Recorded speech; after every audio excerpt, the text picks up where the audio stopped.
25, 2024. How are you all doing? Yeah. Aren't you fabulous?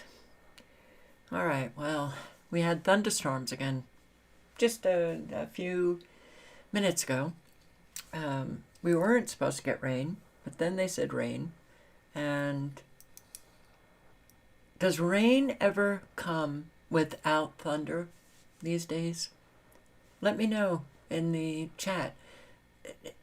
It seems that they've just made rain, just simple rain, go away. Hello, Analog Synth Player and Sandra and Geofactor 3, Angelos, Barb in Ohio, Kim Blanchard, T. Lamb, hey, thank you. Julie, hi. Tony Bello, Patricia White, hello. Elle, hello. Alicia DeMoss, Shauna Howard, Rage Against the Machine. Hello, everybody. So,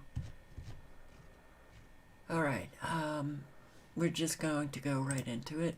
Look at this radar.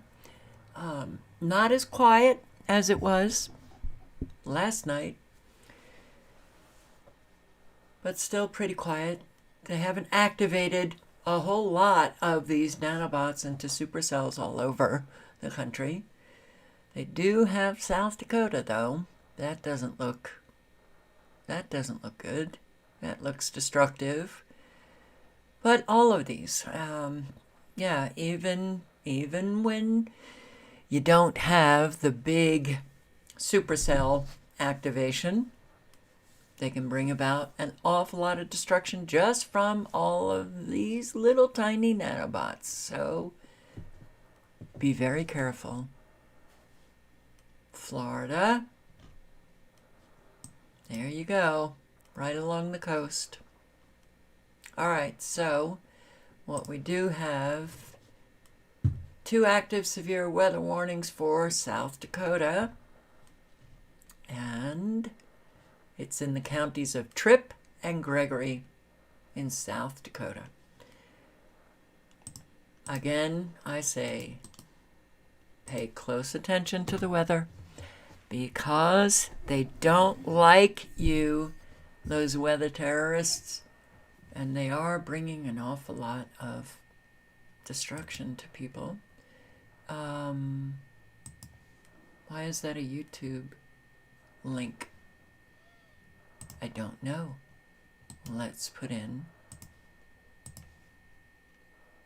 the severe weather alert link. There you go. And radar. So, 30 cities already burning. I don't know about the 30 cities. A lot of these titles are the clickbait titles, ND News weather, but yes, there's an awful lot of fires in Brazil. The regions most affected were Aracatuba, Ibitinga, São Carlos,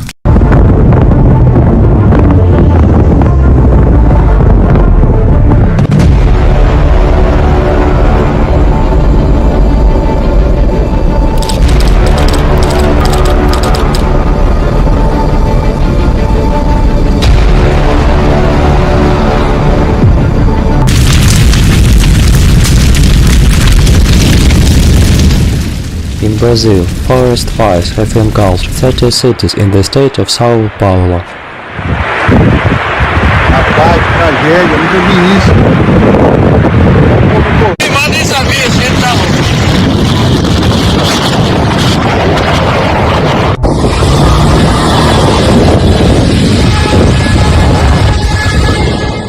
The fires broke out amid recent days of dry and hot weather.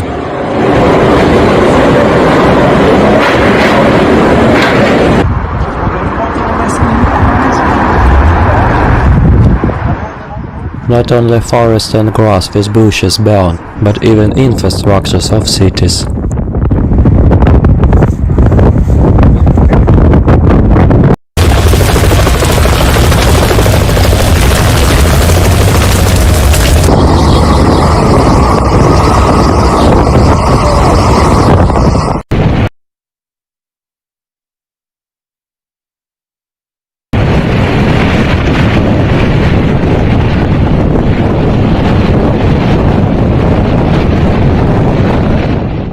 fires and thick smoke forced several roads in the region to be completely or partially closed. How do you even fight a fire like that? My God. Well, Brazil is burning up. Oxford Church provides sanctuary during Sunday's damaging storm. And isn't this what churches all over should be doing? You know, when those storms rolled through over the weekend, an Oxford church really stepped up, offering shelter for people left stranded in the storm. The pastor said providing a safe place is exactly what they're there for in the first place. NBC Connecticut's Jeremy Chen is live in Oxford with more on how the church and pastor helped. Jeremy. Yeah, Mike and Keisha, when those storms were rolling through town on Sunday, some people had nowhere to go. So they turned over to the Oxford Congregational United Church of Christ. Sunday's storm in Oxford was a treacherous time for drivers. That included Reverend Karen Jodis, who was out at the time. It was a scary situation, just not sure if I was able to get home or if I'd be safe or spending the night by the side of the road. The heavy rain and flooding making roads impassable, causing people to seek refuge. Jodis says her phone rang with people asking if they could shelter in her church. Came out to be about 25 people plus our church members, so they opened up the church. Jodis says the church's location on top of a hill provided a sense of safety as Route 67 below began flooding. People were able to get to safety in the parking lot, so we're grateful for that. Jodis says people huddled inside the church, with members providing coffee and snacks as they waited. A few hours later, some people were able to make their way home. That's what the church is for, to help people in times of need, and there's been a lot of that and a lot of people helping. Jodis says her church is speaking with other community members on how to help with the town's recovery. Either through financial resources or finding ways for people to donate actual physical goods or money. And yes, as far as I'm concerned, this is what all churches should be doing, and businesses. If businesses are in a safe area, I mean, people need to come together, have meetings, organize for situations like this, situations similar to this, open up their businesses to provide some safety for people. Yeah. So good for this church that they did that.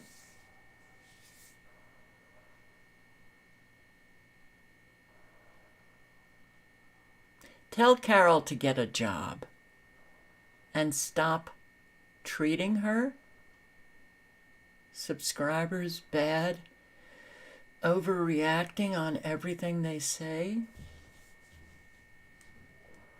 That's from The End is Near. Well, your end is near. Once I get through this emoji where I can get to your remove and block, because yeah, wow, people are scary. Come on, somebody write something in the chat. I'll write something. Okay. There we go. Remove. Oh, shoot. And I meant to block. Hide user on this channel. The end is near for you. Yeah. Why do I need mean people? It's hard enough getting through every single day. I don't need mean people in the chat. And at least the first couple of words made sense. What really caused the flooding in Sarasota, Florida? I think this is a very good video. No, they're not talking about weather modification, nor are they talking about the possibility of these governments shutting the drains so that an awful lot of people who are getting flooded are sitting in water for days and days and days. So Zach Payne here, I subscribed. Watch the full video because he interviews people in this one neighborhood, and they're talking about something was not right with the flooding. Flood that has hit here in Sarasota, mainly East 575. And the worst part is, on paper, this should have never happened. Now, I know what you're thinking. They live in Florida. They live in Sarasota. That's a coastal town. They took their chances. But as you'll see in this video, some homeowners are speculating that there may have been external causes to this flooding.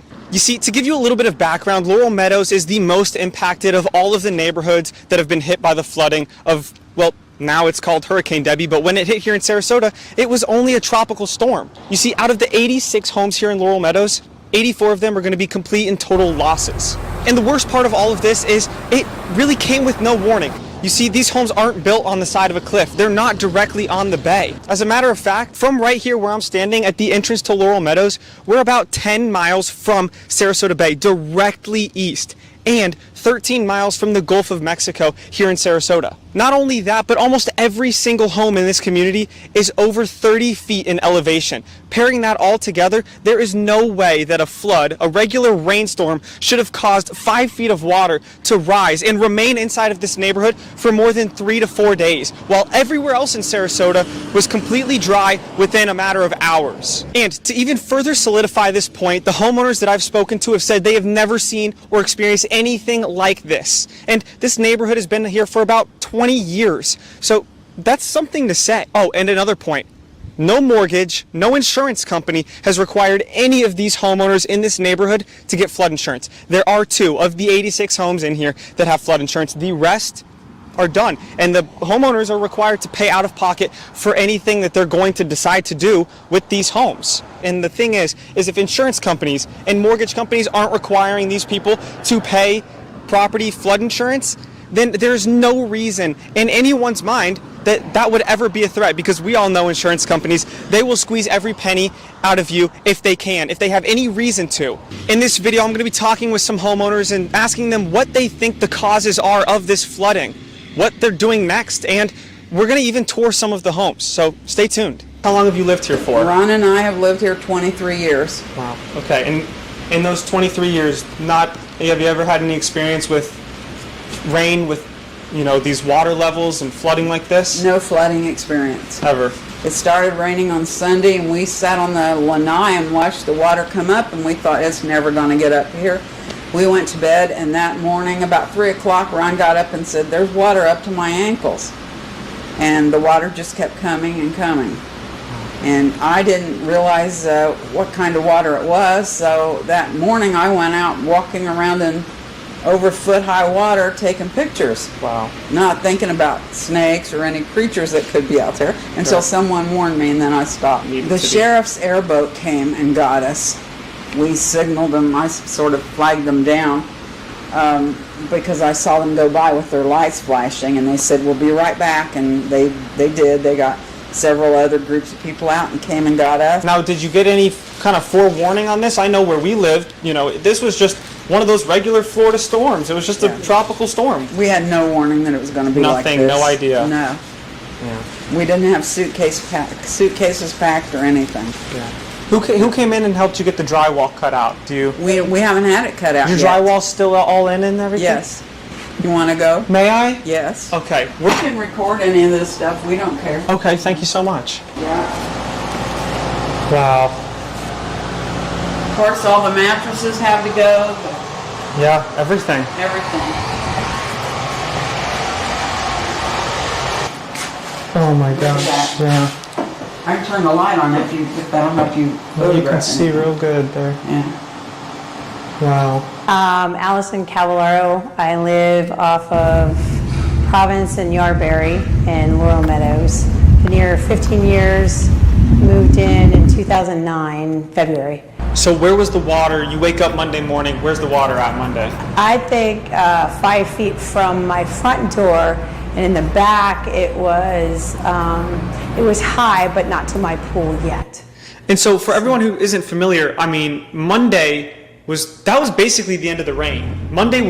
We were basically done with rain mid-Monday. We had bans. We did have rain bans, but I have nothing that should accumulate to another 5 feet of water coming up. No, definitely not. It is.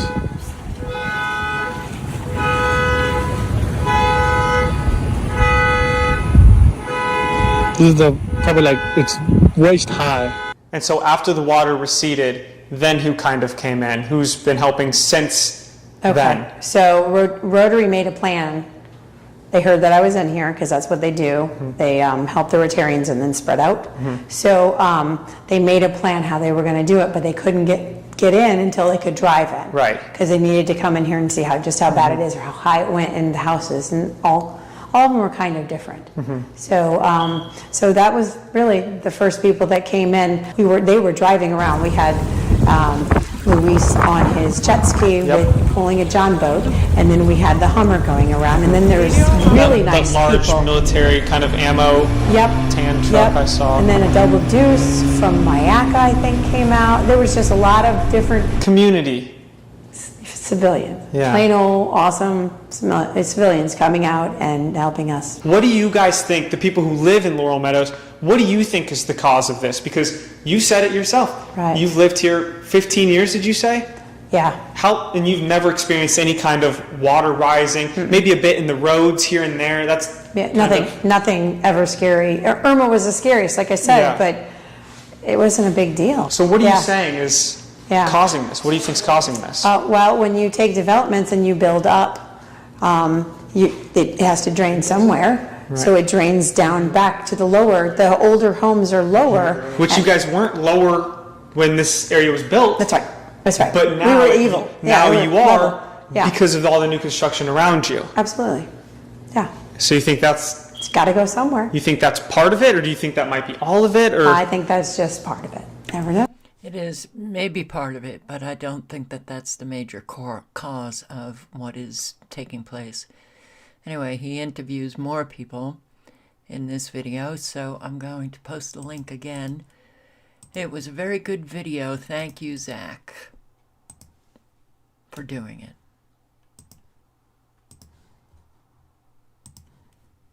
Fort Myers homeowners hit. This is also in that area that was flooded out with Hurricane Debbie, Tropical Storm Debbie, the rain. Fort Myers homeowners hit with an unexpected bill.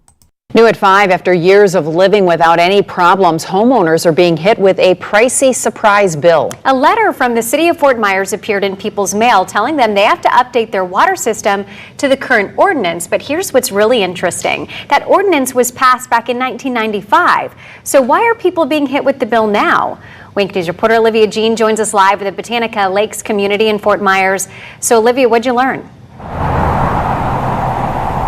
Amanda, I've been speaking to homeowners all day, and they're wondering why now and how much is it going to cost? That's the million-dollar question. So I asked the city of Fort Myers, and here is what I found out. More than 100 people living in Fort Myers have or will be getting this letter. The city said it sent it to those who have individual irrigation meters that have not met city code requirements by not having the proper backflow prevention assembly. Nobody budgeted for it. Jeffrey Puggle got the letter and lives in Botanica Lakes and says there should have been more warning. We have older people in our community, snowbirds, renters, and all of a sudden this was just thrown at us with no heads up. The letter goes on to say homeowners are responsible per city ordinance for all of the fees relating to the installation and the payment of the contractor. In addition, the installation and testing of the assembly must be done within 30 days of the letter being sent, or the city will pursue legal action. Stephen Lambros believes he will be getting the letter soon. Well, my house was built in 2008. It passed city inspection, obviously, when it was built. And I have a backflow meter on the side of my house for the irrigation. And I just would like to know why 16 years later now I'm going to be required to spend all this money to change something that I've had for all this time that was already approved by the city. and passed inspection. So why now? The city said in 2022, the Department of Environmental Protection took over responsibility of all potable water systems in Lee County and identified several problems. So the city said they have been working hard to fix these issues. If you don't pay, the city says service will be disconnected. Botanica Lakes is a community that's been recently impacted by water main breaks. They say they are upset about having to pay, but the city says they are simply following DEP guidelines. Pay up, Americans. Pay up. Your government is threatening you. But don't worry. Don't you worry. Here, you can buy hurricane supplies tax-free. Well, for a limited amount of time, Floridians. Your government is giving you something. So be grateful and just don't complain about anything. We've already seen the effects of this year's hurricane season, although we are still weeks away from the peak of the season. It's why, though, that Florida is helping get you ready with another disaster preparedness sales tax holiday. This is the second one we've had this year. And 10 Tampa Bay's Nick Valturo joins us live from Crowder Brothers Hardware Store in St. Petersburg on St. Pete Beach. And Nick, it is a sea of savings that Floridians can cash in on right now. Good morning. Yeah, it certainly is, Sarah. And you don't want to make any waves and wait until the last minute, right? You want to make a big splash on your savings. And this is the chance to do it right now, right here with this week. So many different things are on sale that you can get tax-free. I'm going to bring in Ryan. And Ryan, we have so many different items people can get their hands on right now for a very good price. I mean, this is really the time to take advantage of it. Definitely. With tax-free, you get batteries, extension cords, coolers, ice packs, pet supplies, tarps, generators, all sorts of stuff, and definitely big savings. And and that's one of the things. We're coming down this aisle right here. You see your extension cords, your surge protectors. You can never have too many of these. Until you know you don't have them and you could really need them, so. And that's the one thing you said you've seen a lot of, right? When the people always wait until the last minute, the storm's coming. We just saw with Debbie how many people were out of power, how many areas were flooded, and widespread outages. So you want to make sure you have some of these items. Even things like these two-way radios can be extremely beneficial. Definitely. The two-way radios, the emergency radios, any of those types just for easy communication between people. And it's such a great savings tax when the prices are so high. Go out and buy, Floridians, and thank your government for doing that for you. It's such a gift. Hurricane supplies, tax-free, limited time. Crews extinguish warehouse fire, Colorado. A huge plume of smoke could be seen in Commerce City this morning as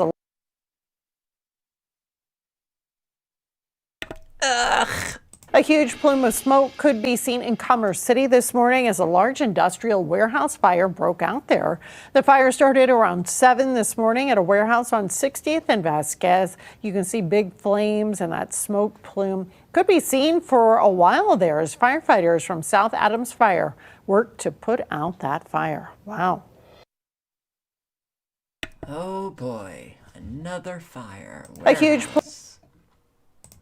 and mother and daughter killed in house fire, captured on Ring camera. Houses are, maybe houses were just going up in flames my entire life and I just didn't know it. But wow, houses are really either exploding or burning up.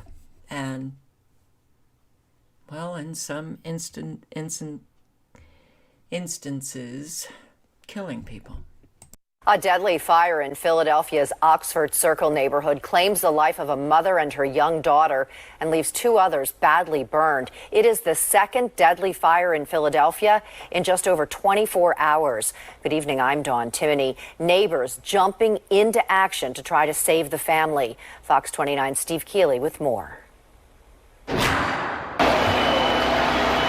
As I kick the door open, I see a kid right there, burnt marks all on him. That neighbor is still shaking and heartbroken because he couldn't save everyone, as he told us how he came out of his house right across Granite Street when he saw smoke and raced across as he heard screams and suddenly saw a man leap out a second-floor window. I dragged him out. He was bleeding. He was crying for his sister, so I dragged him out. But the fire was so crazy, I couldn't go in. All I hear is screaming. I knew it was a girl in there screaming because the little boy told me that he had a sister. He would later learn that Philadelphia firefighters found that little girl, 8 years old, and her 31-year-old mother and pronounced them dead on the scene. That night. Wow. Now that's a traumatizing experience for that guy who tried to save him. Chaos in Canada. Saskatoon. Highway turns into ocean. Many cars sink.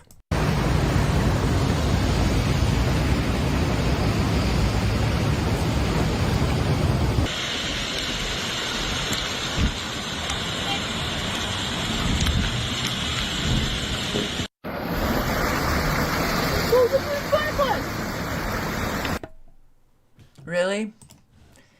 Do you think... Oh, God, here we go.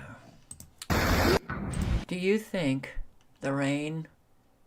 Well, I guess I would have to ask people in Saskatoon if the rain was so intense that the drainage system once again fails and pumps up water. It looks like it's kind of creating a flood.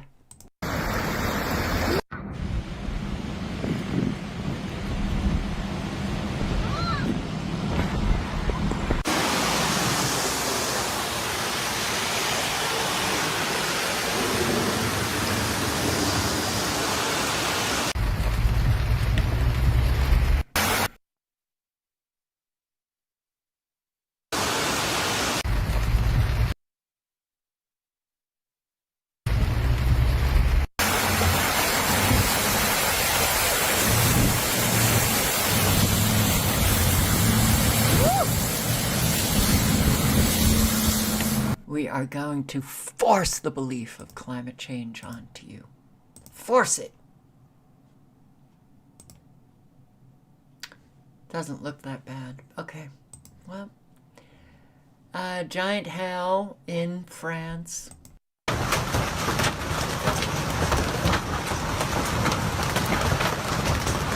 Severe storms in Occitania, France.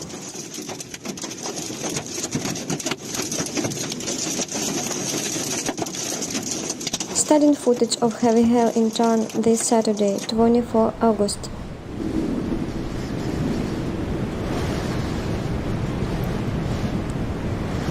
Gaillac suffered especially. The vines are broken by hail.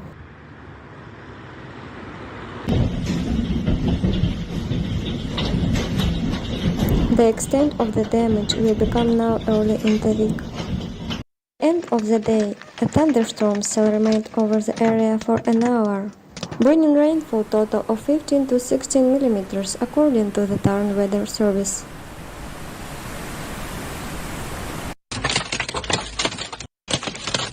The size of the hailstones reached 5 centimeters.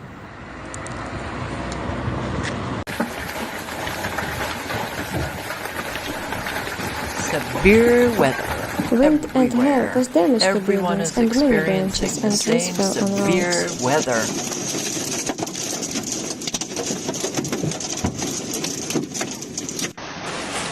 Remember when hail was rare?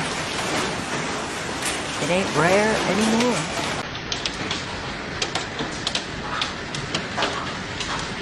For wine growers, this is... Alright. So, monsoon storms, drop hail, heavy rain in Phoenix. Right now we want to go out live again to Chase Golightly near Right now we want to go out live again to Chase Golightly near Thomas and 52nd Street. Chase, how's it looking there? Oh, it looks a little bit better.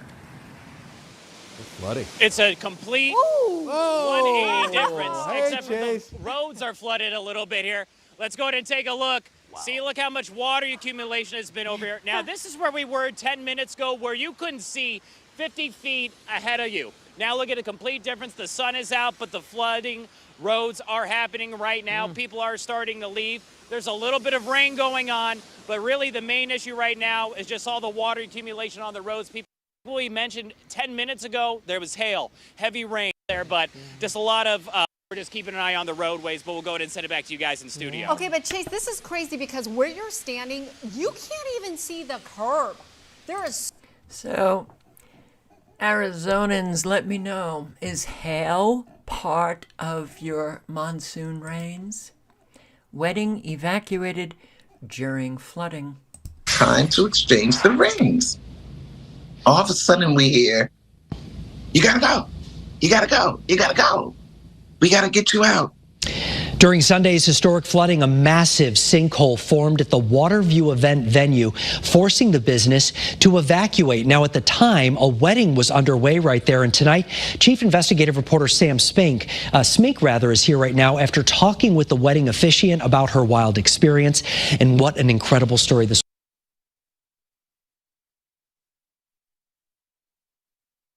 was, Sam. It was incredible. Reverend Dr. Dawn Snell says it took a few days to process, but she's grateful no one there that day was hurt. And she says the couple didn't let the terrible weather ruin their day, something she admires. As Reverend Dr. Dawn Snell headed to the Waterview venue Sunday afternoon, she noticed it was raining, but was surprised by just how much rain she would encounter. I get on I-95, you know it's raining, no big thing. But once I got off to get on 111, Monroe, it was treacherous, and it started getting deeper and deeper. She went there to officiate the wedding of Lucretia and Thomas Wilson. It wasn't canceled, just moved inside. But as the afternoon went on, things got more chaotic. It was time to exchange the rings. All of a sudden we hear, you gotta go, you gotta go, you gotta go. We gotta get you out. We need to evacuate. Everybody really thought that that was a joke. This sinkhole forced everyone to evacuate. Even after they left, Reverend Snell says they were stuck in the parking lot because roads had shut down. Finally, they all made it to the Marriott in Shelton where I performed the ceremony. I finished it. Nobody was angry. Everybody was like, okay, we're going to do this. And so when I pronounced them, I said, you are now husband and wife. Everybody just cheered. She says she spent the last week reflecting and processing. What I found to be so poignant and what really lifted me, I don't know about anybody else, is that Thomas and Lucretia were in good spirits. They were like, we're having a good time. You know, we can't do nothing about the weather. I don't think nobody knew the intensity. So when I personally found out about the hole, I freaked out. I was like, it could have started to erode the building. Wow, that's a wedding to remember. Power outages in Austin this week, and ERCOT isn't to blame. This is in Texas. Power outages are happening at, an increased rate, even when there isn't any weather to cause it. What caused? Oh, the heat. Too many people using electricity.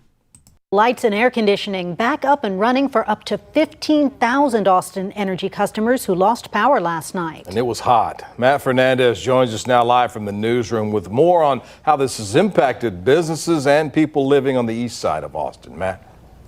Brian, Austin Energy says on one of the hottest days of the summer, high energy use caused equipment at an east side substation to trip offline. We spoke with a business and resident that lost power last night.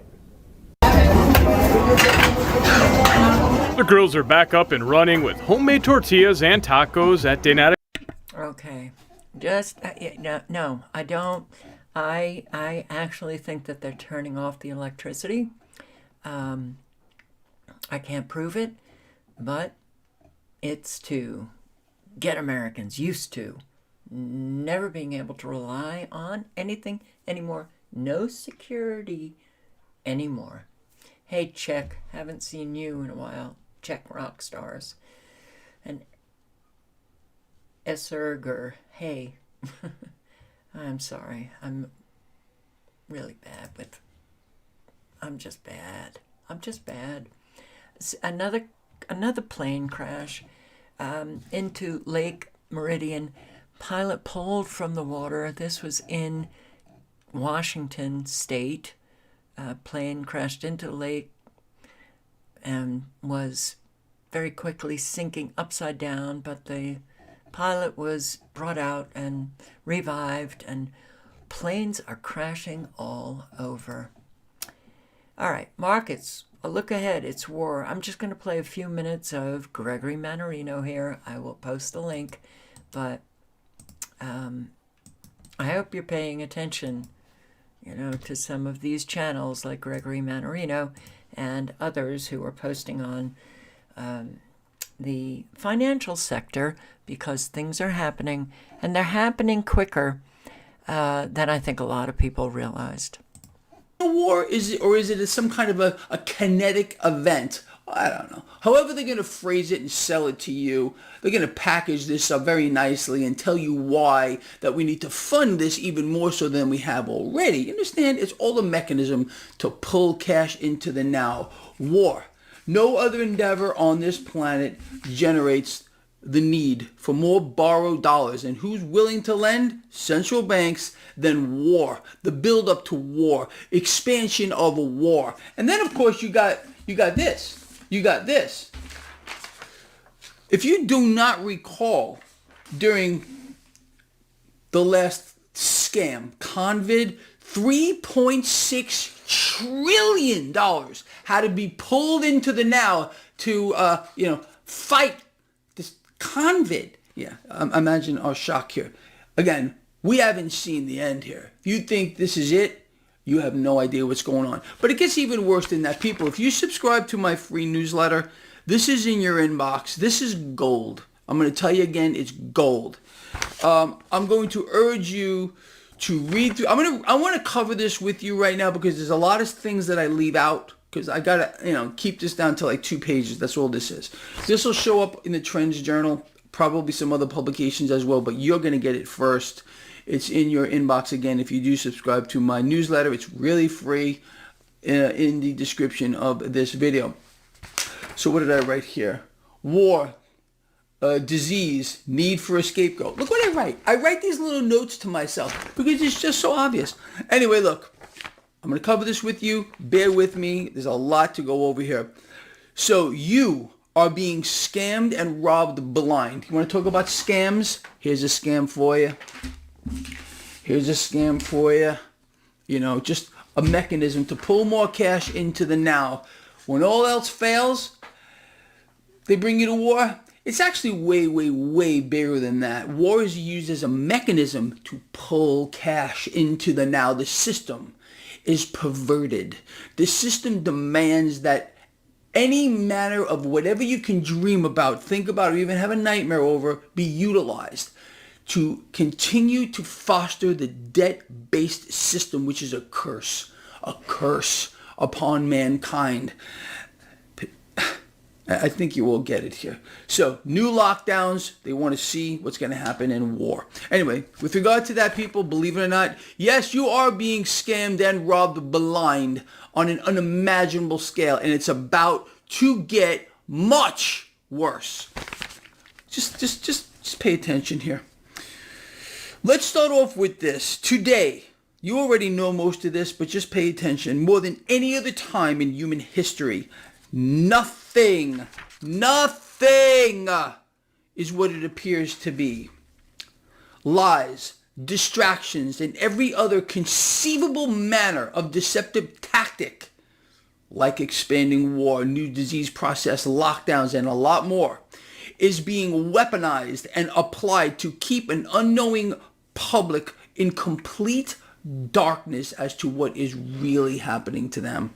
Sound about right so far?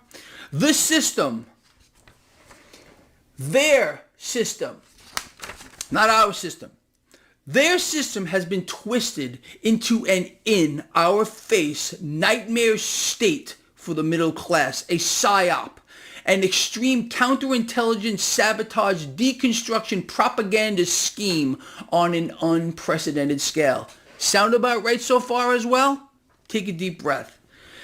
A key component to their system, again, this is not our system, of which we are all forced to participate, legally removes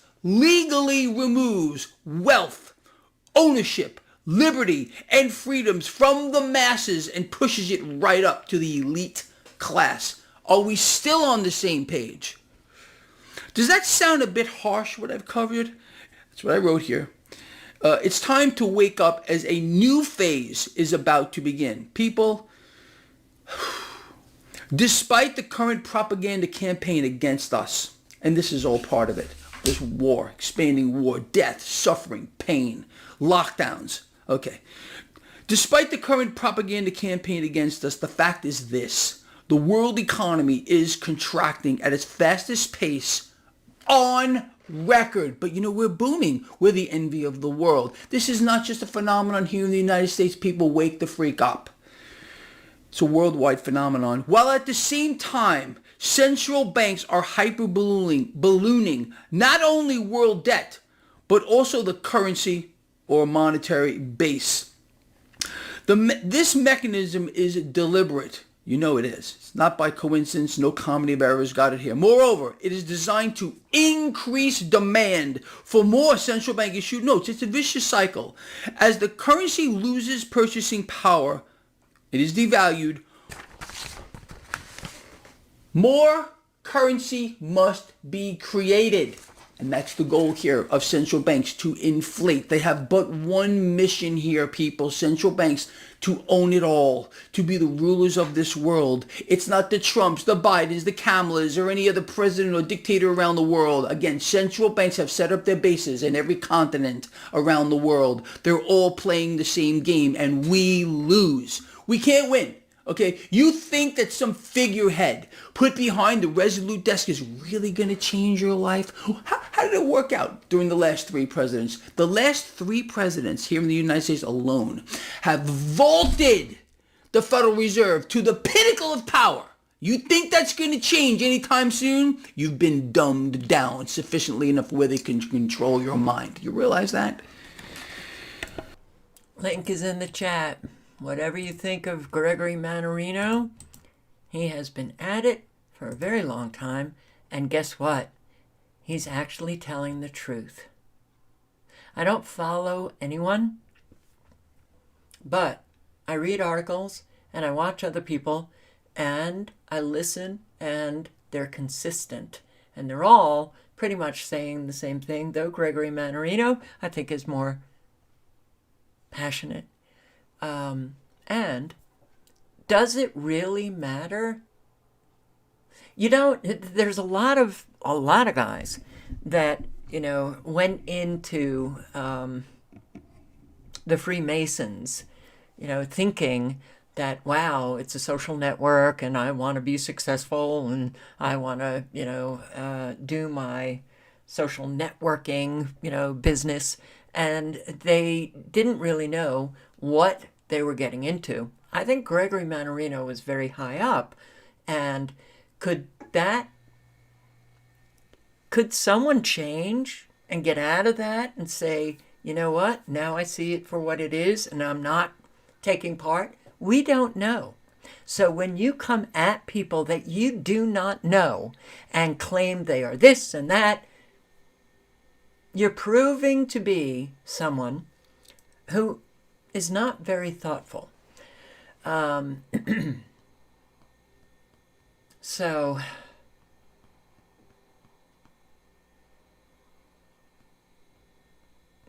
okay, fine. Have faith only in the Father and Jesus and no one else. What are you doing here, though? For? Why? Maybe for social contact. I don't know. Through cyber social contact. But we don't know. What is most important, and I've said this for 13 years, the information. The information. That you've done some research on these agendas that are taking place so that you have, some basis of knowledge yourself.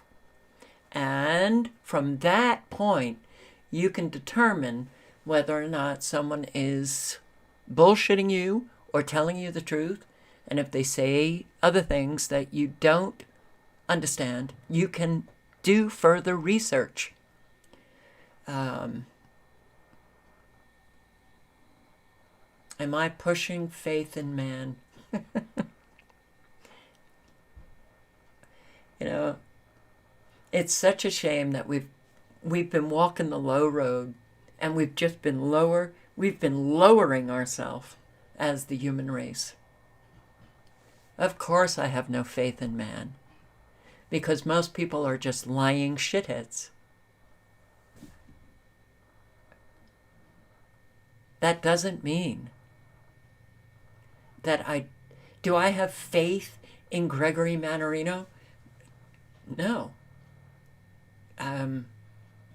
It's not about that. For me, it's about the information.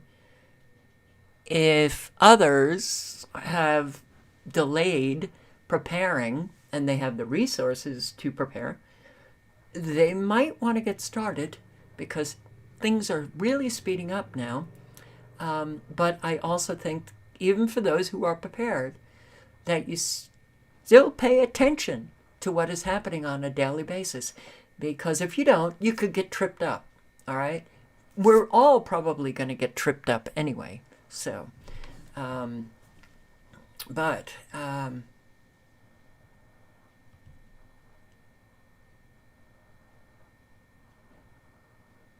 don't think that there's people that lie intentionally. I don't think Gregory Mannarino is lying. I think that there are people who are trying to get the word out because they feel that it's important.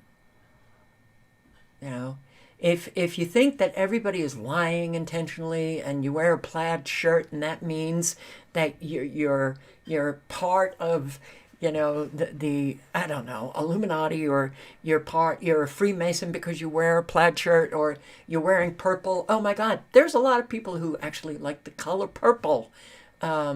It's insane. That kind of thinking, you know, is, we don't know these people, so to presume that they are this because they're wearing that is kind of ridiculous. It's simple-minded.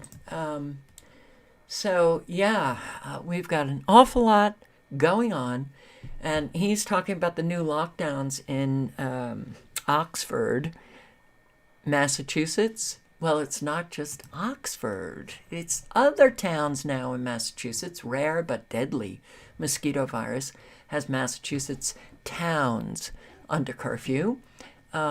And what Gregory Mannarino was saying was that they're using these towns, you know, as their test cases. You know, will people comply? I don't think Massachusetts is a good state to do a test case, because those in Massachusetts will comply with anything. They're sissies. They comply with their daddy and mommy. Most. Some don't, but most do. You know, it was the state, you know, that, what was it? The first bullet to be heard around the world, the revolution. Was that the saying? But it's turned out to be the first people to bow down to authority. The liberal, progressive Democrats who just will, they think that they're scared. They're scared to go against their social network. They're scared of other people. And I lived in Massachusetts. I'm talking about my former social network of people. They don't like it when, they are going against the grain. They go with the grain to get along, go along to get along. So Massachusetts is not a good state to do a test case, but this is happening with Eastern equine encephalitis. Okay? Eastern equine encephalitis has been in the Northeast and the East Coast forever. Okay? One person contracted EEE, and boom, Oxford town, curfew, voluntary. But the schools decided to go ahead. Now, public parks and fields in Plymouth, 40 miles southeast of Boston, will be closed to visitors between dusk and dawn every day amid concerns over an outbreak of Eastern equine encephalitis, a disease with no known cure, and a fatality rate of, look at that, 33%. 33%. Four other towns, Douglas, Oxford, Sutton, and Webster, have urged locals to finish their outdoor activities by 6 p.m. before mosquitoes are at their most active until the end of next month, and then by 5 p.m. until the first frosts arrive. This is your government officials protecting you. We didn't need this protection before, but now your government officials, they're so concerned about you, they love you, and they want to make sure that you're safe from mosquitoes. Wow. Okay. I'm telling you, I hope I'm wrong, but there's going to be a whole lot of compliance when the next pandemic comes along. Yeah. Massfield. Kindergartner gets transferred out of school without parental approval or even knowing it. In school by herself. Before school began, Jesse Cannon II and his wife did what most parents do, taking their children to meet the teacher night at Brenda Norwood Elementary in Mansfield. With his particular teacher in kindergarten, we were able to put his name on a desk and put his school supplies on that desk. But just 1 week after his son's first day, received a phone call from the principal this week citing that there was overcrowding. Jesse, a former Mansfield student himself, says his son was being transferred to another campus in just 48 hours. Disheartening when the day that we received the phone call and communication from the principal, our son is sent home with a box of the same school supplies that we dropped off at Meet the Teacher Night. Norwood is just 6 minutes from their home. The new campus, Cora Spencer, is an additional 8 miles away in Grand Prairie. I asked several questions as it relates to transportation or whereby my daughter would go, like are we splitting them up? In a statement, Mansfield ISD says 13 students are being transferred in order to keep with the state's mandated student-to-teacher ratio. Although there are students not zoned for Norwood, they say they transferred students based on when they completed enrollment and are offering transportation and a before and after school program for those transferred. Why is this something that's being communicated at the 11th hour when we've all... Yeah. Why, when I already enrolled my child into a school and now you're moving my child to another school? Okay. Not good. The link, I think, to Gregory Mannarino's video is in the chat. I didn't hit the, send button. Hundreds of kids left without bus service as Blue State funds buses for migrant children. Over 100 students in a district outside of Boston will have to find a new way to get to school in September. They won't have bus service due to a shortage. This comes as the state started paying for buses for migrant students whose families recently moved into their community. So joining us now is Ashley Francois, a mom of 3 from that school district. Ashley, this is quite the story, and it's one that impacts you personally, I understand. You have, Is it 3 children, and all of whom now will have to figure out a way to get to school? One out of my 3 children have a bus for the school year because she's in elementary. The other 2 are middle school and high school, and that's where they stopped buses for these kids. I see one of them right there. I see one of the kids right there. That's make your way in. It's fine. And I understand, but not only do you have to figure this out for 2 kids, let's just talk about your personal situation a little bit. I know that all of your kids are on IEPs. You live 3 miles from the school, and you yourself don't have the capability of driving them to school. So I've had quite a fun experience here in Stoughton. 3 years ago, the Stoughton police suspended my license indefinitely for medical threat. And upon that, I had many issues getting my kids to school. So as of February of 23, the school system actually filed educational neglect on me. One of my children on the IEP has school refusal, and that's one of the kids not allowed on the bus or taken off the bus.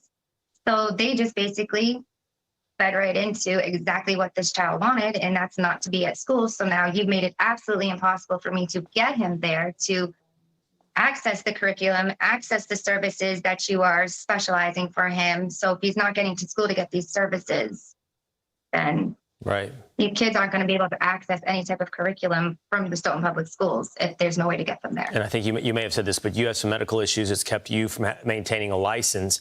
So you're really in a situation here. You need the buses. And this is coming as this is happening at the same time in Massachusetts. Your migrant population over the last 4 years has grown exponentially since 2021, 355,000 living in Massachusetts, 50,000 new arrivals, 10,000 children.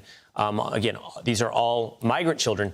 And from what I understand as well, that Ashley, there's bus service set up for these illegal immigrants. So you're losing bus service, they're gaining bus service? Yep, and Stoughton says that it's government agencies paying for these extra buses for the outside families. How does that make you feel? I kind of feel torn at this because, one, and I'm going based on my knowledge off of the IEP services, children on IEPs are receiving state and federal funding to receive these services outside of already a budget given to the students in the school. Along with that, Stoughton Public Schools has made it a priority to have parents sign health insurance waivers for them now to go and get funding from their health insurance. They're getting 3 different funding for children specialized on IEPs. Why can't they get a bus? And on top of that, children on IEPs, if a child already, regular student, no IEP, gets a bus slot, a child with an IEP, if they do not qualify for specialized transportation, automatically get a bus on that slot, on that bus as well. So I was that parent that would be going into schools advocating for parents to get their children's services. I was here in Stoughton doing that for my 3 kids. And I just don't understand. Last question. It's such a slap in the face. We are being slapped in the face just every single day by governments.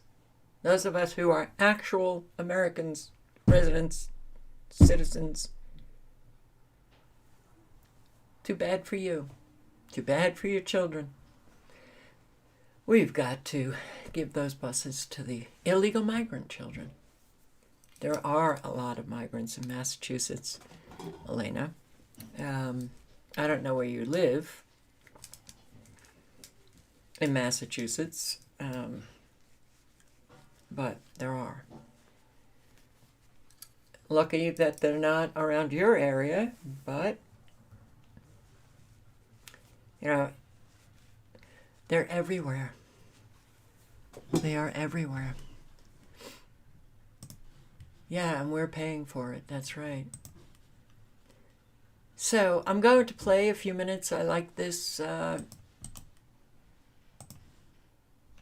these interviews with Chicagoans about the migrant situation.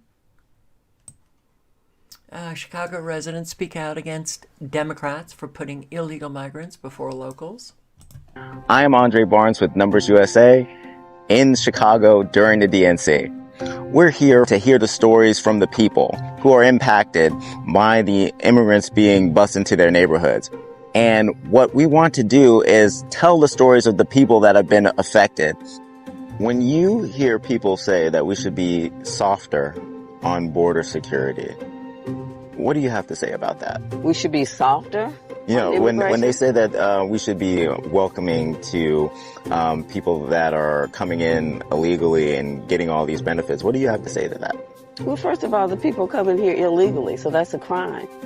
We need to be harder on immigration, not softer. Can you tell me about your neighborhood and what you've seen living here in Chicago? It's just been a disaster. They started off putting the immigrants over in the police station. And as they started to move them out of the police station, they stealthily started to put them in our neighborhoods.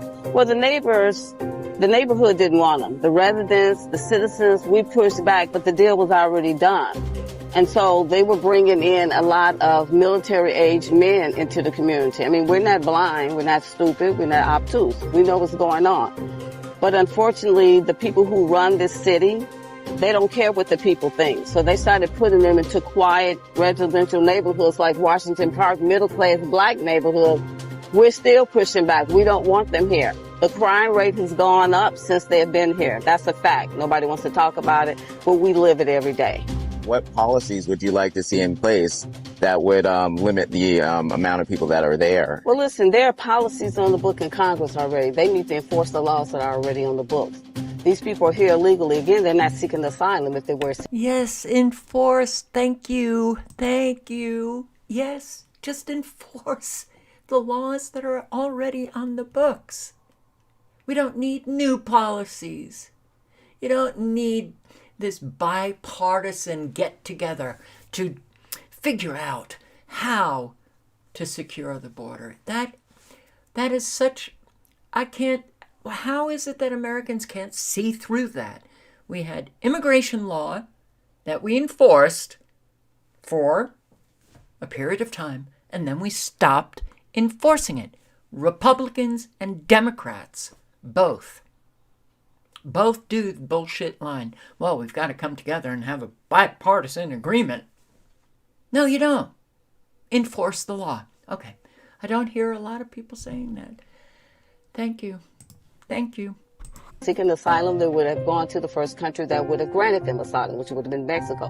What I would like to see them do, if they're here illegally, they need to go back to their country of origin, and that's immediately. We have no allegiance to these folks, okay? We don't care where they're from. Does the Democratic platform seem to satisfy your needs as far as what you'd like to see with our immigration policy? What platform is that? They don't seem to have a platform. They seem to have open borders. Everybody can come here. Listen, people live in their homes. You have a home or you have an apartment. Do you have a front door on your home? Yes, I do. Do you have a back door? Yes, I do. Are they locked? They're locked. Are you locking because you're racist? No. You're locking because? I'm protecting my 4 children that I have at home. Exactly. Same thing with our borders, okay? It has nothing to do with racism. We have to protect our sovereignty. Yep. We have to protect the citizens here. We have to protect our homeland. And so we have to close those borders. Absolutely. By any means necessary. Building a wall is an excellent idea. Look at the DNC convention. They built all kinds of walls of security. They have all kinds of police. They wanted to defund the police. They didn't want police protection. But listen, when it comes to them, it's always hypocrisy, built into it. Why is it that you get to come here? You ain't put no money on the books, no taxes, bled no wars. You've contributed nothing intellectually here.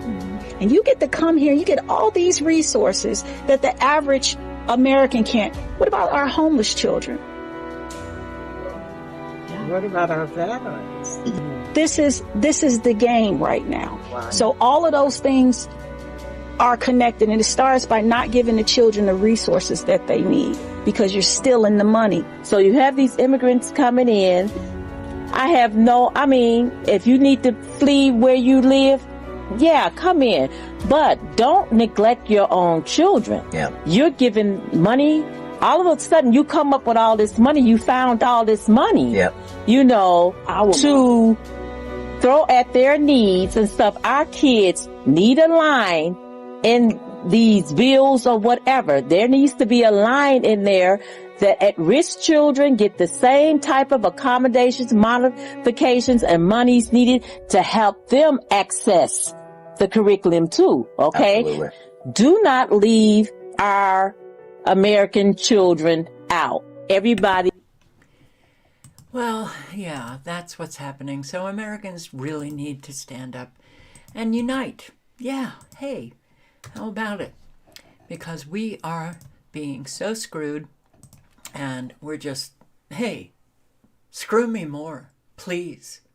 Hey, Monday is tomorrow. Start of the work week. Screw me more. And let me just bow down and take it.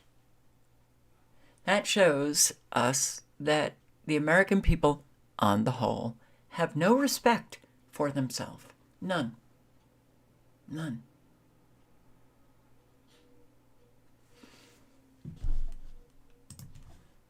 So, link is in the chat.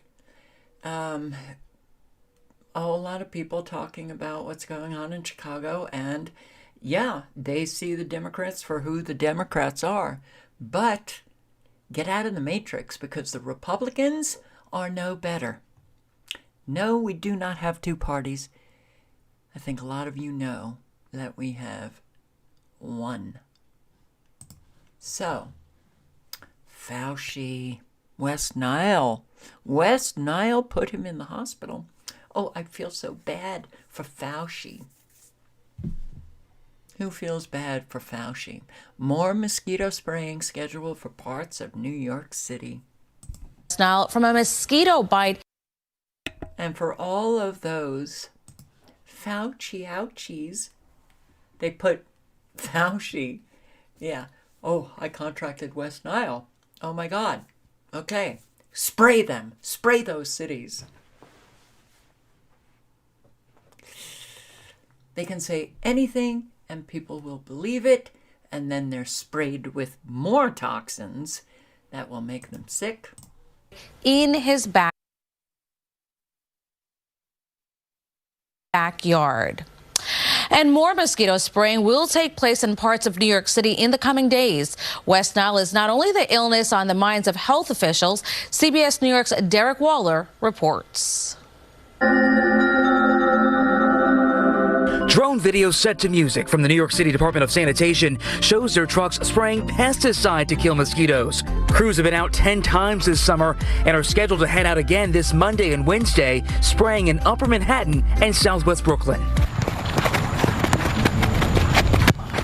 In the Bronx, as families enjoyed the sunshine in Van Cortlandt Park, mosquito safety was on some parents' minds after the city reported 4 people have tested positive for West Nile so far this summer. How important is it for you to make sure your kids are protected?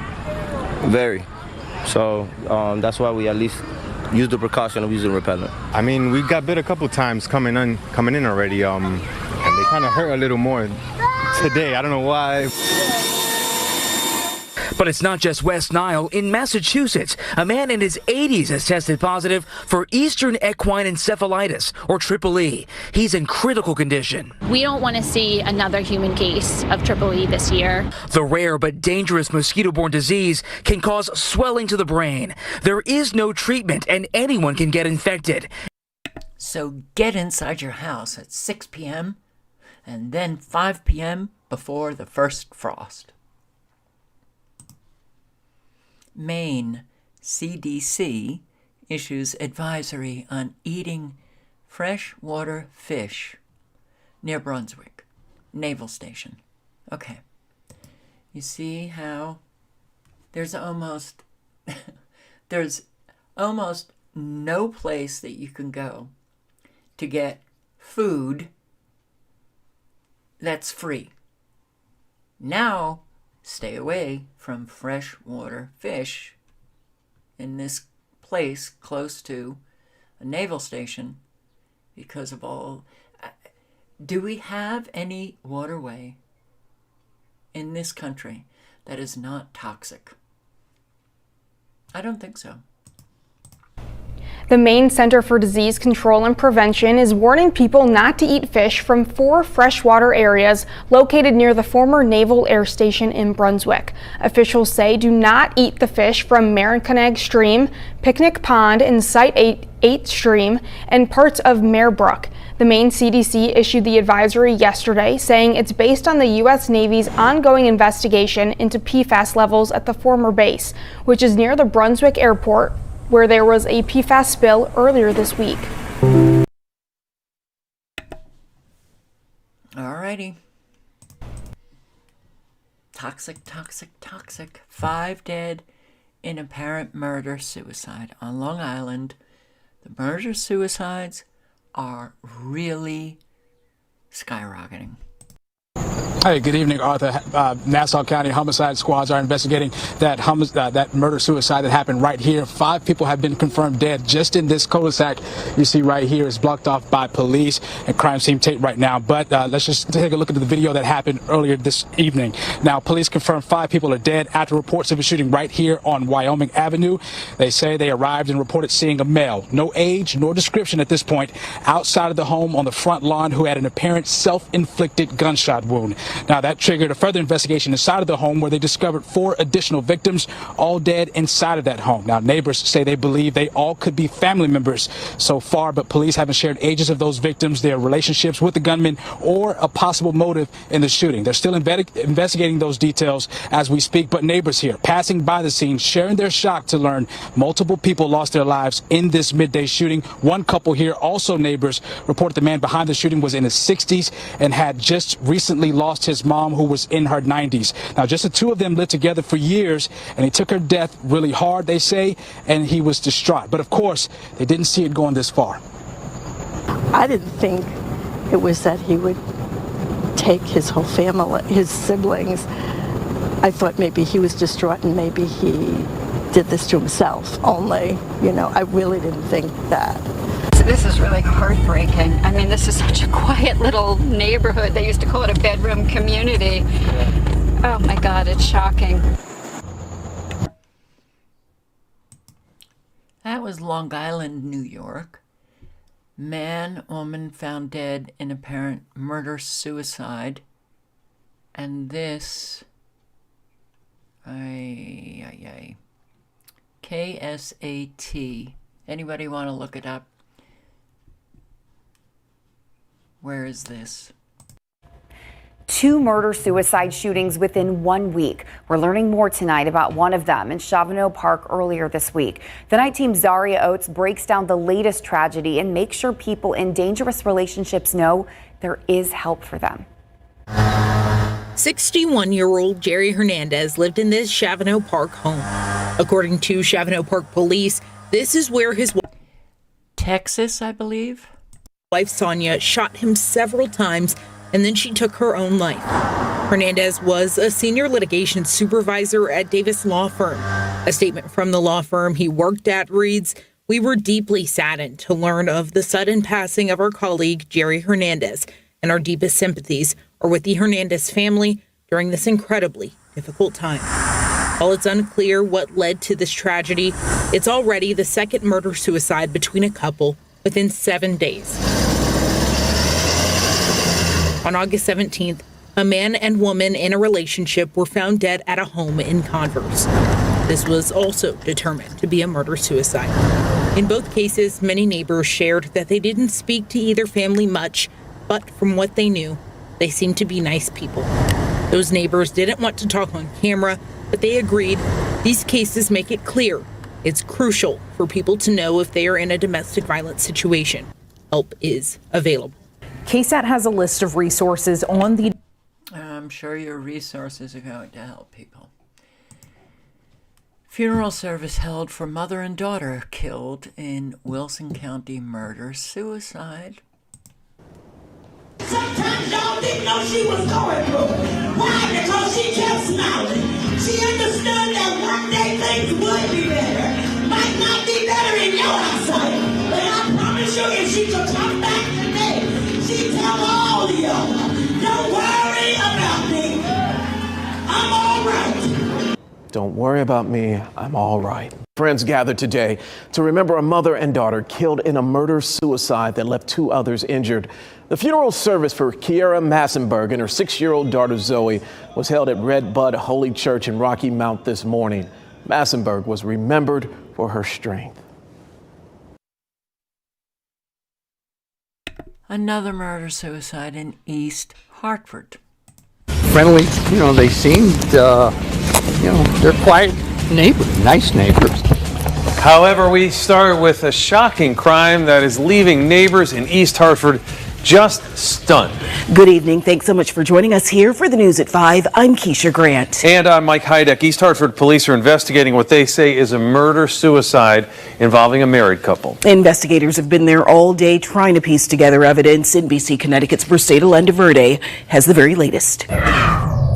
Neighbors describe the Hilltop Farms Lane neighborhood as quiet and friendly. So this is,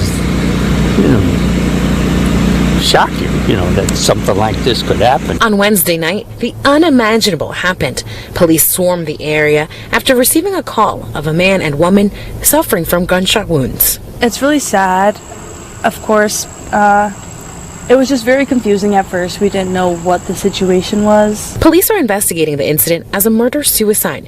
They believe there was an argument between a married couple that turned deadly. Investigators found a handgun they say was legally registered to the husband. Domestic violence is a real, unfortunately, Do they know if it's domestic violence? Well, maybe there's a record of domestic violence, but I also think that people are very stressed out now and really having a very difficult time living. And with all of the electromagnetic frequencies that are buzzing through the atmosphere that we live in, that is also causing an awful lot of stress. Hey, babe. No, I don't have any cute animal videos, but Tom, YouTube is loaded with them. Please, just go to another channel. You'll find them. So people, man, I'm just showing you that this is only going to get worse and worse. And boy, are we desensitized to all of these people losing their life? Whether it's murder, suicide, or crime, or whatever. I think so. I think we need to get undesensitized. Couple killed in murder suicide. I think this was the same murder suicide in San Antonio. Mother, boyfriend hospitalized after grandfather shoots them with kids in the vehicle. And we begin with some breaking news. Police were called to a shooting at the Baptist Neighborhood Hospital on I-35 South. The call came out as a shooting in progress just after 8 tonight. We have a crew on the scene. Again, you're looking live now at the scene. Just moments ago, police told us this all started as a disturbance between a mother and a grandfather at a house off of Royston Avenue on the south side. Investigators say that disturbance escalated to the point where the mother took off in a car with her boyfriend and her 2 children who were in the back seat. As they drove off, police say the grandfather followed them in a different car and fired shots at them. The mother and her boyfriend were hit. The children were not hurt. The injured were taken to the hospital. The grandfather apparently went back to the home off of Royston where police were waiting and detained him. We're told the children are now in the care of other family members. This is a developing story. We'll keep you posted as soon as we learn more. This is what's happening in your country. I mean, how do you feel about this? This is what's going on in your country. How about man with machete attempts to break into a home in Texas? In video from Wednesday around 5 p.m., you see a man with a machete and a dog approaching a home in Liberty Hill near Bear Creek. He appears to pass out. This is when homeowner Daryl Stevens was looking at the backyard with a contractor, and they noticed the man. At that moment, I obviously freaked out. I have 2 young children here in the house and just went into complete fight or flight mode. The man gets up, comes up the stairs, pulls on the door, Start running through the house. I lock every door as fast as possible, run upstairs. Luckily, I had a firearm here, so I grabbed my 9mm, unlocked it, ran down as fast as possible. The suspect climbed the fence and was on the upper deck. I came out here with my gun, and he was standing right in front of this couch, the back couch with the machete. And that's when I came out like this. Told him he's got to leave or he's going to lose his life, you know. And luckily, after I did that, he dropped the machete. On video, you can see the intruder climbing back down and a gun pointing at him as he walks away. I just had to protect my family, and that's what I did. And luckily, I didn't have to discharge my firearm. Stephen's wife had called 911 in the meantime, and deputies arrested 43-year-old Jerry Escamilla. He is charged with criminal trespassing and failure to identify. It's just not something you expect to happen in Liberty Hill. In the country, we're way out in the country. We're in the very back of this new, nice neighborhood, and you're just like, you know, we moved out here, we moved further out of the city to feel safe. In Texas, a homeowner has the right to use deadly force to defend themselves under the Stand Your Ground law. If someone is trying to unlawfully enter and is being forceful, you have a right to use deadly force to protect your home, your car, and your place of employment in those situations. And you don't have to retreat. You have a right to defend yourself. Stevens and his family still shaken up and plan to up security. We feel violated. Like as a family, like we feel like our sense of safety and our safe place, which is our house, has been taken from us. And yeah, I almost get a little emotional even saying that. It's not fair. Nope, it's not fair, but it happens. Moving out of the city, okay? So, no, it is not true that people live in rural areas. They're 100% guaranteed safety? No, unfortunately. And if you have the resources, think about how you can keep yourself and your family safe and what you need for security now. Man fatally stabbed on New York City subway train in the Bronx. The stabbings are, every day, stabbings. This is just in New York. There's stabbings going on in other cities. Fatally stabbed on New York City subway train in the Bronx. Here, this took place in, I think, Salt Lake City. Jordan High School student stabbed and killed. Girl stabbed multiple times in Paterson, New Jersey. Woman arrested and accused of trying to drown children. Okay. At the Oklahoma pool. Okay, this happened before, and I believe it happened in Oklahoma. So, what's going on that women are trying to drown children in pools in Oklahoma? His instincts jumped in when he came back to that scanned area, and his instincts jumped in when he came back to that. His instincts jumped in when he came back to that scanned area, and they were still face down. He entered the water to make the save. Back at the end of June, two kids, 4 and 6 years old, were saved by lifeguards at Will Rogers Aquatic Family Center. Those kids were seen motionless underwater. With the assistance of a patron in the water, that lifeguard and one of our other head lifeguards were able to evacuate those two out of the water. A police report says it was initially a drowning call, a tense situation for parents and pool staff. The young girl, I believe, we did have to give some resuscitation breaths to, and we were able to kind of get that water out of her system and bring her back. New this week, we've learned the mother of one of those kids was arrested Wednesday. She's also the aunt of the other child. According to a probable cause affidavit, a witness told officers at the scene this woman was seen holding the kids underwater while several people yelled at her, but it's not clear how long they went without air. And 2 minutes is kind of that kind of point of no return almost, where you really want to get them back. In the affidavit, it says one of the victims, the suspect's daughter, was interviewed by police this week. The documents say, quote, She disclosed she was only able to touch the bottom of the swimming pool with her hands. She disclosed her mother had attempted to force her to swallow water. I'm told the lifeguards that jumped into action to save these kids were only 16 and 21 years old. Our lifeguard who was on the stand that observed it, it was his first season. He had been on the job for 4 weeks when it happened. So he was able to react, put his training into effect. Jason Berger, KOCO 5 News. So, you see that Americans have gone wild, that something is very wrong with our country, with our society, and that they can actually induce this kind of behavior. That's what is very scary. And that's why you really need to pay attention. It's not a time where people can just, you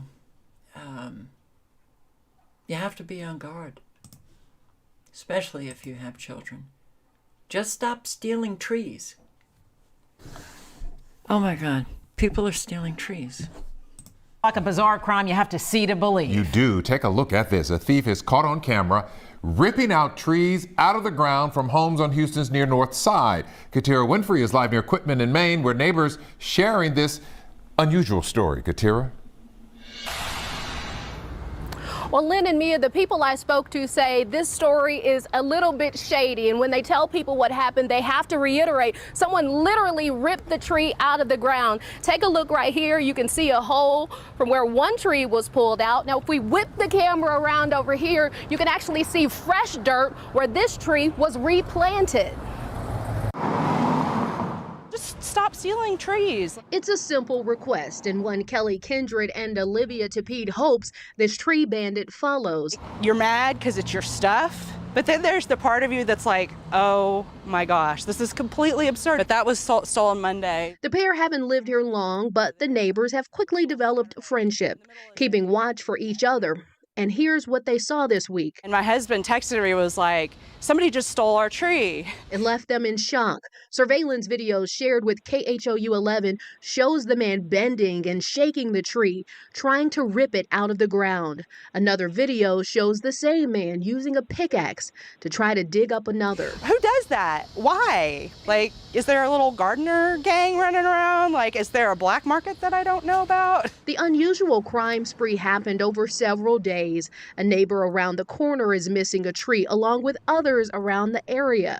The neighbors group chat alerted Tepede about the theft in progress, and after a string of problems in the neighborhood, she'd had enough. Well, then I ran outside, and our other next door neighbor was like, he went that way, so I took off after him. She admits it wasn't the best idea, but she did catch up with him a few blocks away. He had put the tree in a grocery cart, and then he hid behind another tree. She says he ran off, leaving the tree behind so that it could get back where it belongs. But she got my tree back.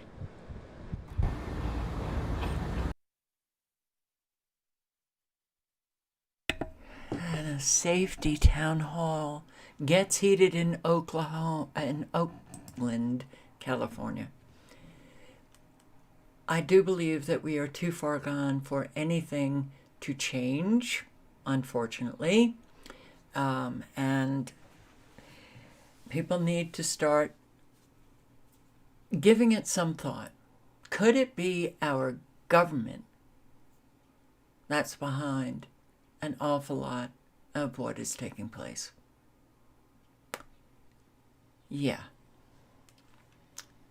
Consider it. We can't wait. We can't wait for people to get hurt and die before we do something.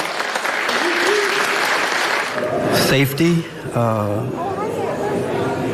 where our city has gone. Gerald Sumler has called Oakland home for 70 years. He's no stranger to crimes in his community.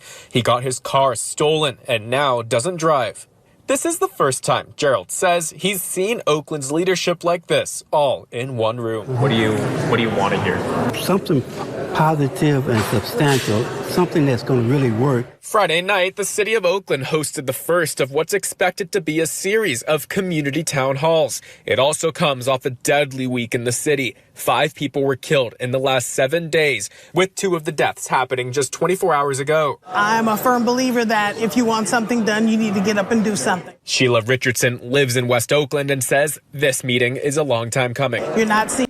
Wow, if you want something done, you need to get up and do it.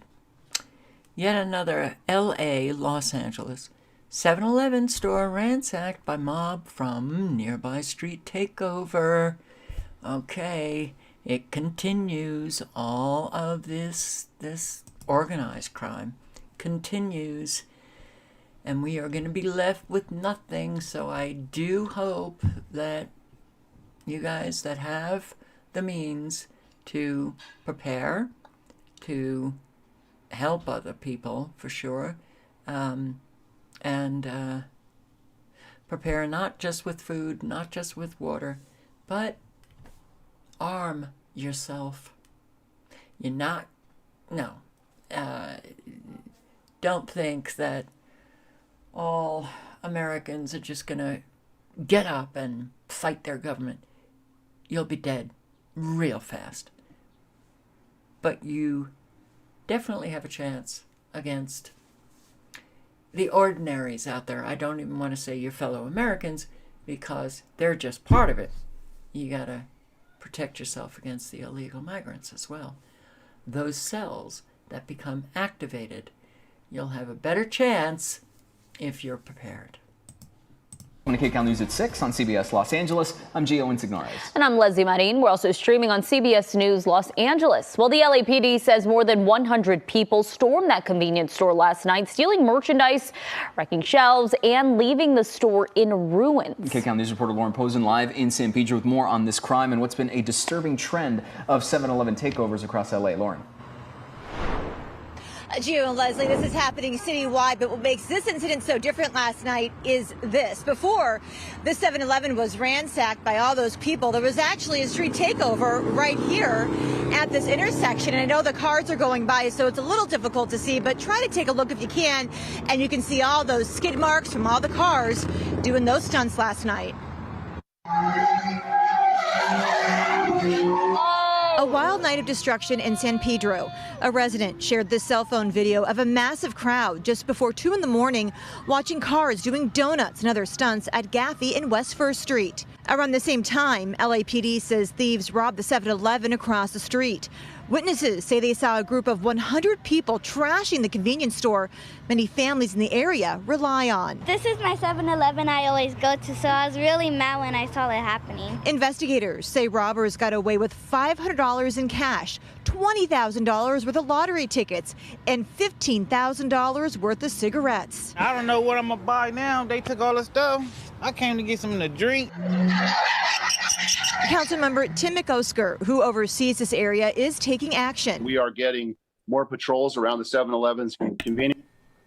Give me a break. Come on, this has been going on for years now.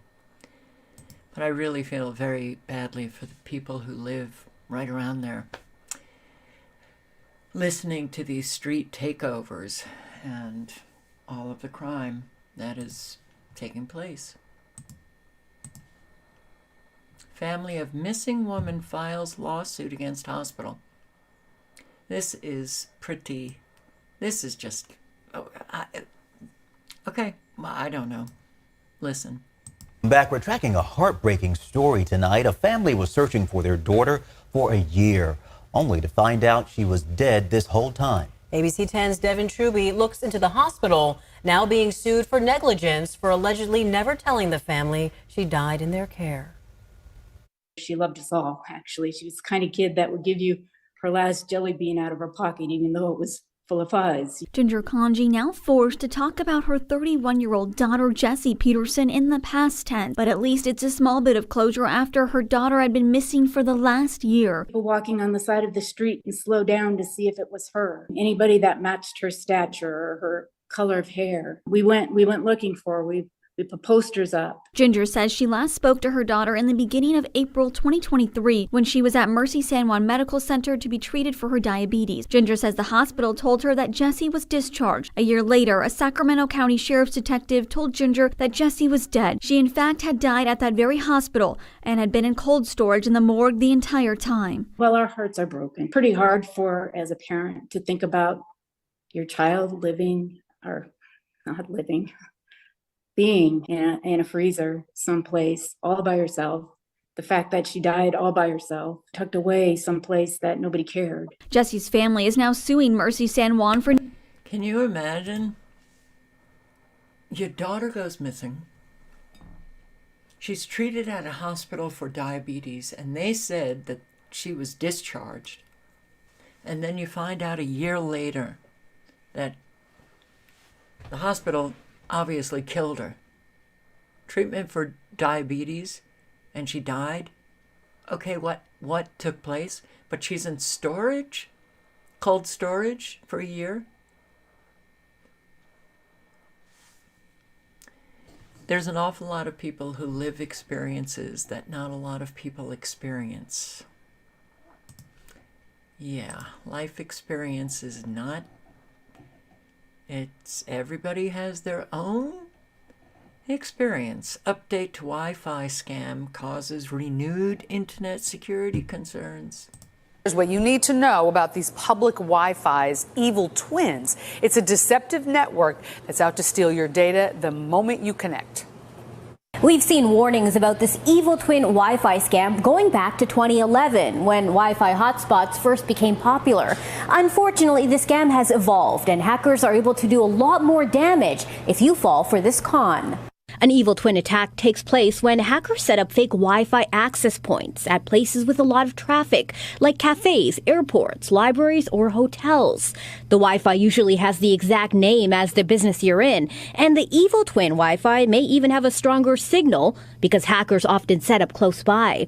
Once you connect to the evil twin Wi-Fi, the hacker can monitor all of your online activity, and you're not exactly safe when you disconnect either. Eric Plam, president of mobile connectivity company SEMO, explains. They could even capture keystrokes and other very specific information that you're typing in.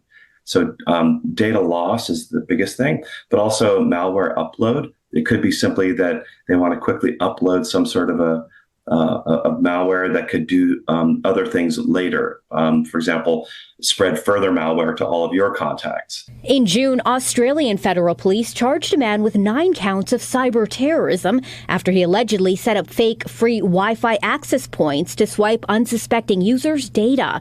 Police say the evil twin Wi-Fi network was allegedly set up at airports and even during flights. In this case, like all the others, once a user tried to connect, they were taken to a fake web page requiring them to sign in using their email or social media logins. So what's the safest way to use public Wi-Fi? The first thing is, if you are going to go to a public venue and you want to use the Wi-Fi, just ask the people that work there, what is the SSID or network name?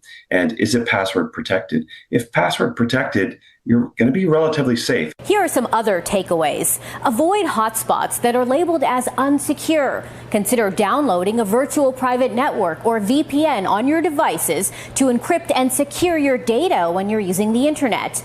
And if you travel a lot, consider getting your own hotspot. Some of them can be created from your own phone, while others are standalone devices. Both can be very secure ways to connect to the internet, no matter where you are. PJ Randhawa. Oh, we live in such a fabulous world. AI is taking people's jobs. And I will link below if anybody wants to check it out. But it is already in the works and already people are feeling it. How about tipping? The tipping culture is out of control. And I absolutely am right there. I am so tired of seeing everywhere I go. You go into a gas station, tip jar. And it's not just tips. It's also, would you like to donate? You know, at supermarkets and everywhere you go now. And I never do. And I always say, if you can prove to me that the donations that I will give are actually going to help those you say the donations are supposed to help, I'll gladly donate. And of course they just say, well, and a whole lot say, yeah, I know. And I'm also like, the percentages were insane. I was like, I'm not tipping you $1.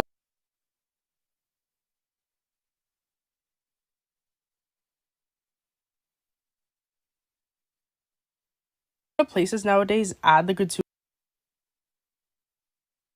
I was like, hi, can I just have a waffle cone? And she was like, yeah, sure, here you go. That'll be $2. So I was like, okay. I go to put my card in, and of course the tipping screen comes up. And I was like, I didn't say this out loud, but in my head I was like, I'm not tipping you on a cone. You literally just handed me a cone. And I'm also like, the percentages were insane. I was like, I'm not tipping you $1 on a $2 cone that you just handed me. I'm not. So she hands me my cone. I put my card in. It gives me like, how much do you want to tip? I hit no tip. And the cashier goes to my face, to my actual face. Like, on no planet is that ever appropriate. Even if I got $100 worth of ice cream and I don't tip you, you can't to the customer. On top of that, Miss Girl, what were you expecting I tipped you to hand me a cone? There wasn't even a service being exchanged. It was an exchange. It was a transaction. It wasn't even an act of service. Hello everyone, it's Emmanuel Cook. Today we will be reacting to a new video, and I hope that you guys enjoy the video. Am I the only person that has realized that tipping has become so normalized in Texas? Almost every single establishment that you walk into will ask for a tip at the end of the service. Like, I completely understand if you're a server or if your job relies on tips so that you can make your money. However, I was shocked that some of these places were asking for tips. So a month ago, I went to the thrift store, and this wasn't a regular thrift store. It was a second-hand thrift store. Not gonna lie, the prices were really expensive for it being a thrift store. Like, y'all know y'all bought them for like $2. Why are y'all selling them for $45? Anyway, I found a shirt. It was $45. I was like, whatever, I really like it. I took it up to the cash register. The guy let me know my total, and then he told me that there was a question on the iPad, and I was like, I already know what it's gonna say. I look at the iPad, and it's asking for a tip, and it didn't start at 15%. It said 20, 25, or 30% tip. I was like, I don't know about y'all, but I get anxiety, and I end up tipping. So I gave a tip on top of my $45 shirt. And then on top of that, I went to Crumble Cookie, and I went to the kiosk, and apparently now you can order your cookie yourself. So I took my own order, and at the end of the order, it asked me if I wanted a tip. I was like, tip who? So over tipping, it's gone too far. And so here's my new perspective, my new strategy when it comes to tipping. Number one, I am not tipping anywhere where they ask me to tip before I experience the service. For example, I went and got a $9 smoothie the other day, and right when I was like ordering my smoothie, I was like, oh, I'll get the breakfast smoothie. Then they're like, okay, it's just gonna ask you a few questions. The answer is no. One, y'all haven't made my smoothie. 2, I haven't tasted my smoothie. 3, I don't even know if I'm gonna like this smoothie yet. Why am I tipping? Like, I'm not tipping. Also, it's a smoothie. It's not like a sit-down restaurant. Like, what are we doing? There's a lot of places that make sense to tip, like restaurants. You experience the food, you experience the service, you're sitting down, you're being served. Of course you leave a tip there. But again, that tip is based off the experience, okay? Same thing, nail salons. You get your nails done, you pay and you tip based off the service, okay? I'm not tipping preemptively. So that goes for coffee shops where they turn it around, ask you questions, ice cream shops, anywhere like that. Ice cream shops alone is just a no for me. You scooped my ice cream for 15 seconds and put it in a cup. Like, no. You guys are paid hourly, like hourly rates. If they're not enough, talk to your employer. But why is that burden being put on the consumers? I will never understand. As a business owner, imagine if every single time you guys bought a planner from my site, it was like, oh, just leave a tip. Leave a tip for what? We hand make all your planners, and I'm still like, leave a tip for what? No. Tipping culture is not out of control. You guys are just assholes, which is what I used to think until my parents were visiting me and their like air conditioning broke. So I drive my dad over to pick up the car, and he comes back with the keys, about to like walk over to where the car is, and he's kind of distraught, which is not like him. And he's like, I always tip, but I'm confused. And I'm like, what are you talking about? He's like, I literally just paid, I don't know, $500 to have my car fixed, and then the guy swivels at the car mechanic, swivels the screen around and is like, you want to tip 20%, 25%, 30%, and he's like, I never don't push a button for a percentage to tip, but I didn't tip. Are we tipping car mechanics now? And I was like, no, we're definitely not tipping car mechanics now, at least not that I know about. Yeah, I don't know. I think that's pushing it. I think it's safe to say that we can all agree collectively in the United States that tipping culture has gone way too far. Yes, it has. All right, the link is in the chat. So, I don't know. A whole lot of people are acting with an entitlement that is very different from what life used to be. Everybody feels entitled, to just behave in ways that are, kind of give me, or, not just with money, but neighbors with neighbors, and it's really, wow. It's a big wow.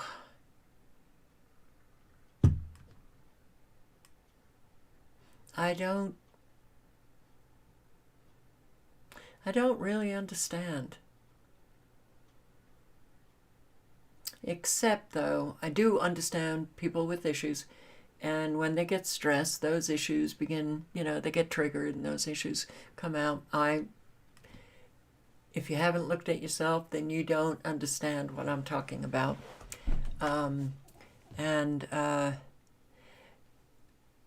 It's like there are so many different causes that I could point to, for this kind of behavior. But I do think that if you are of strong moral character, and that takes an awful lot of work, self-reflective work, self-examination, just resolving all of those issues, Jesus, I'll forgive you of your sin, but sin no more, means you work on yourself so that you sin no more. And when you do that work, you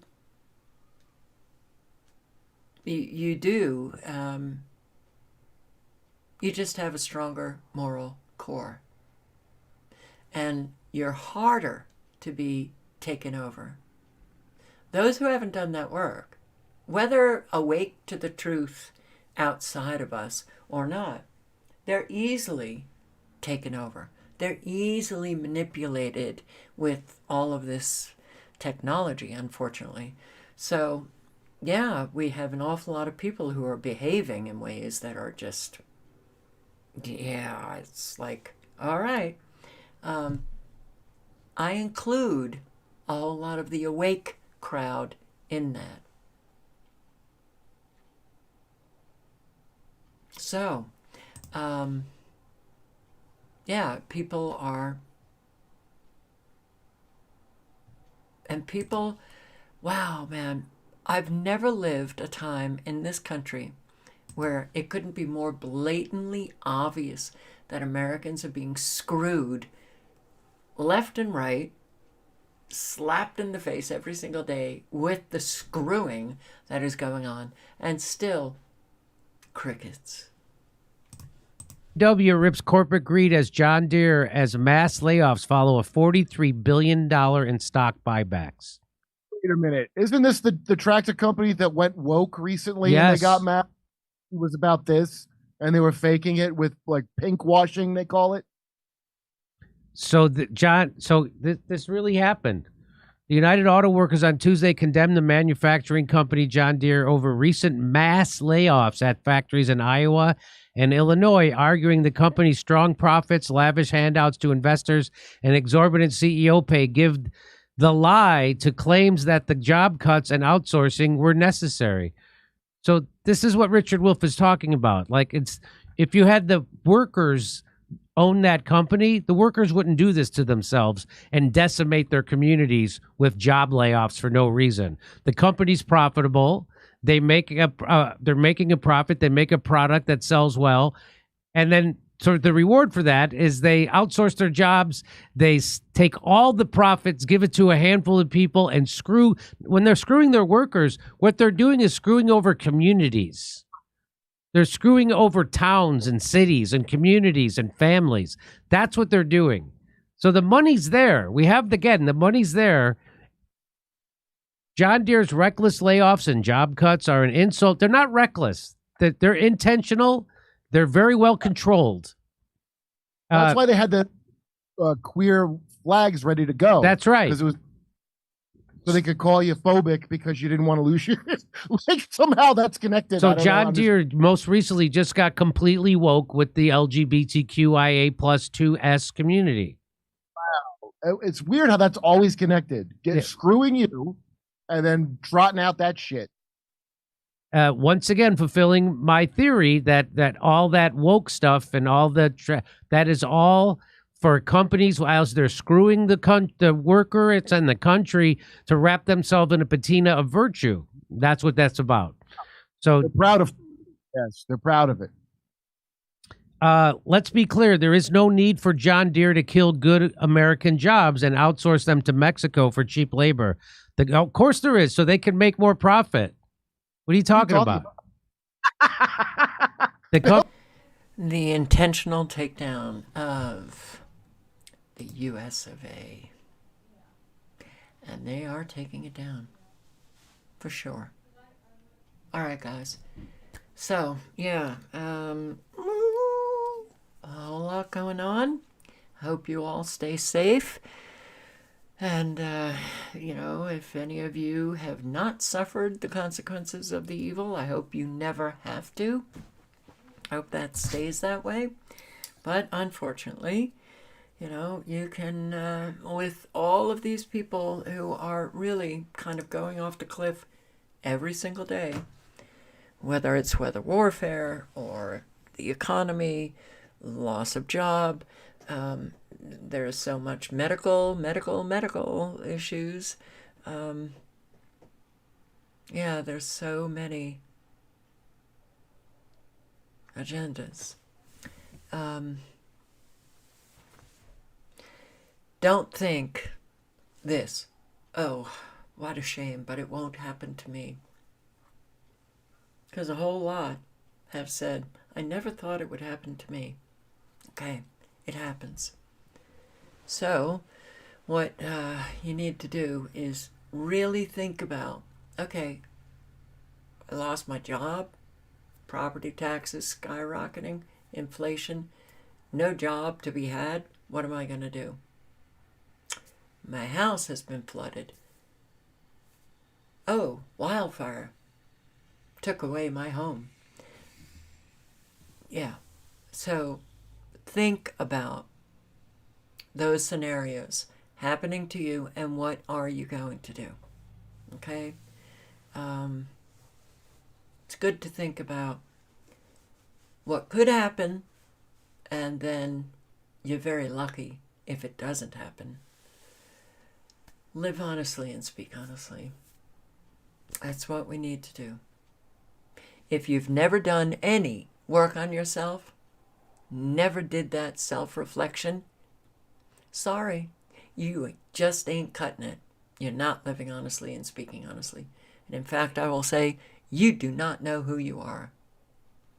So you can't live honestly and speak honestly. It takes a lot of work. But it's very important work. That's the truth that will set you free, not the truth that's coming in, that's happening to all of us collectively. It's your own truth. Yeah. Get to it. So, stay safe. Help those that you know are hurting. Extend yourself. Don't wait to be asked. and do what you can in your communities. Thank you for showing up. I hope to see you tomorrow night, and good night, good luck. Ciao, guys.